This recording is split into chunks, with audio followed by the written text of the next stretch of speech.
But if you're trying to convert this hillside into silvopasture, since you have a mix of pines and hardwoods, I would clear all the pines because those aren't going to be super beneficial to, like whenever pine needles accumulate on the surface, it is acidic, but that's not as much of an issue as it just won't let anything grow up. So I would clear all the pines out, and then I would go through and pick hardwoods that have very, very good genetics. So you see that clump of 3 right there? Like they're all attached Yeah. at the same base. That's an unhealthy tree. That one would go. It's going to, as it grows up, it's eventually going to split right at that Y there.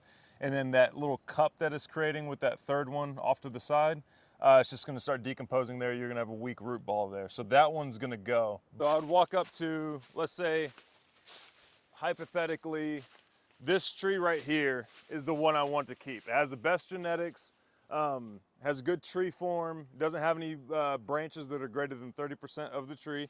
I'd walk up to it at chest height, measure the circumference.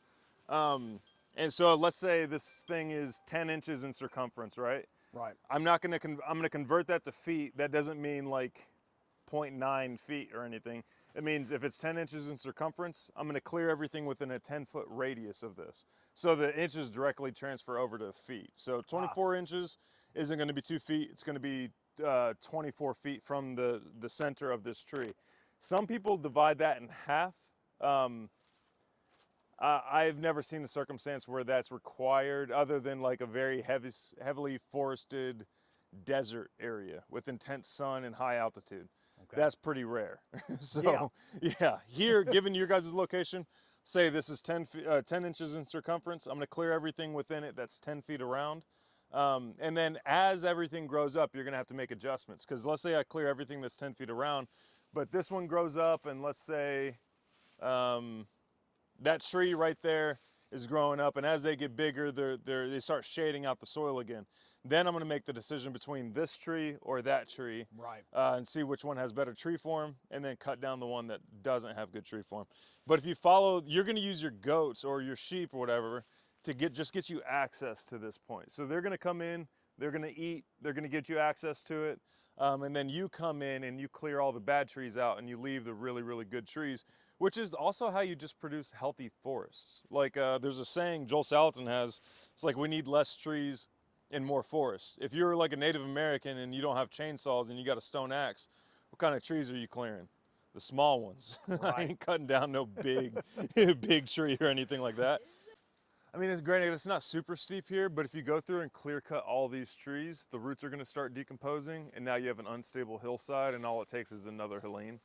Right. And then the pond is filled in. Best case scenario, the pond is filled in. Thinning wise over here, I mean, did we hit where we need to hit? Too clear? Not clear enough? I mean, I would say there's patches that are like, I would say you did for not knowing and not having done silvopasture before, you did fantastic. So if there's any gaps that are too big, I would just put in a tree that I want to grow there. So Okay. it could be something that you can use for tree hay or tree fodder. It could be a nut tree, especially with your sheep. Like you could plant a couple black walnuts in there, which isn't going to affect the grass at all, especially if you have healthy biology, especially if you use that soil saviors. Yeah. And then you can worm your sheep at the same time. As they go through, they're going to eat those black walnut hulls, and then they'll be wormed at the same time. I mean, if you're staying active and mobile, shouldn't have too many parasite issues at all. But just in case something happens, there you go. They're going to worm themselves at the same time. So over there, I think you did fantastic, especially not like having experience with it before. You can't ask for much better, really. Topsoils are easy to fix. We can fix topsoil pretty quickly, especially with animals. So once you have like animals on there, you're gonna be doing pretty doggone good. Because then you get that nutrient cycling going. You get that bacteria input from the manure, and then you have the carbon that can be digested from the bacteria. Once the bacteria is present, then it's gonna invite the predators, and then you get serious nutrient cycling within the soil, and then you're gonna be good to go. So over there, what was that? I gotta turn the oven off. Oh, gotcha. Oh, watch it. You're You know you tangled were up in the made. vine. You know you were made for the kitchen, not for the hillside like that.